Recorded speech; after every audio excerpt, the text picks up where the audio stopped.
Hello, this is Ash, and I'm back with 3 more topics featured briefly by Gameinformer's month of Inquisition. This will be a dissection into their articles, which are linked in the description below, where I combine both the articles with the lore from the world of Thedas.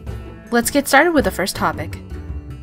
After the success of multiplayer in the Mass Effect universe, eyes turned on the Dragon Age franchise to replicate the same feature. While neither BioWare nor EA have confirmed a multiplayer mode in Inquisition, it is safe to say that we will see a multiplayer component featured in the next game. In September of last year, President of EA Labels Frank Gibeau spoke out on EA's shift away from single-player-only experiences, stating that games will include online applications and digital services. While BioWare devs have stated DA2 did meet EA's multiplayer conditions, after Mass Effect 3's successful multiplayer, we may see more to come beyond just online achievements. I think what's important right now is how Sims 4 approaches the multiplayer component, a game we will see a release of at Gamescom next week. The game is widely known for its single-player-only experience and will set a standard for what demand is to come of a multiplayer component. We could possibly see a transition to more multi-user enriched experiences.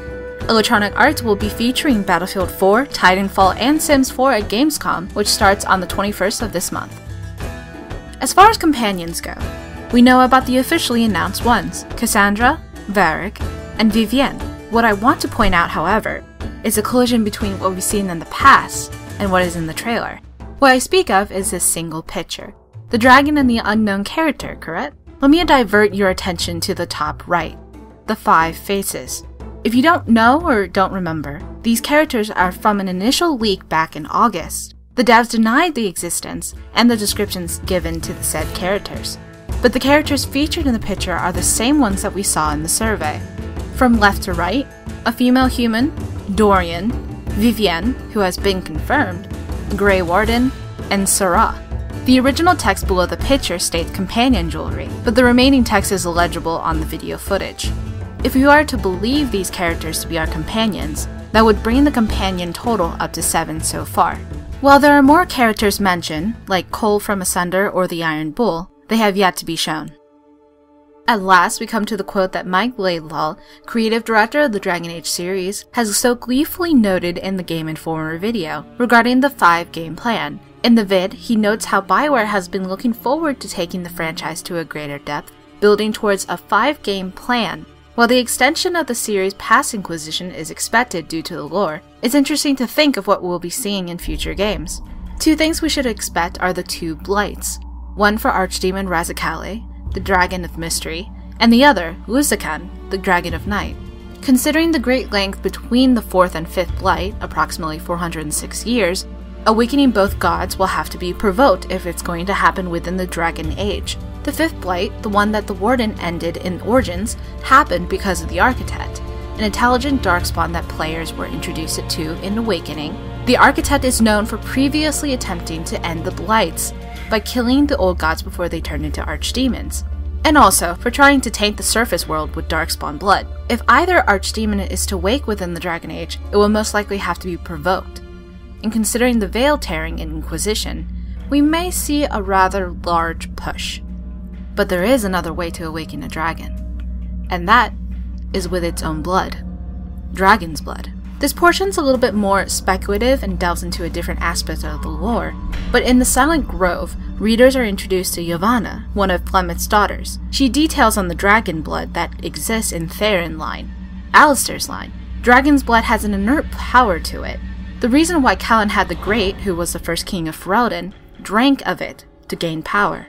But the blood also has a capability to awaken and compel dragons. Yavanna wanted to use Alistair's blood to awaken one of the last Great Ones. While this Queen Dragon may not be an archdemon, I strongly believe we'll see dragon blood permeate throughout the lore.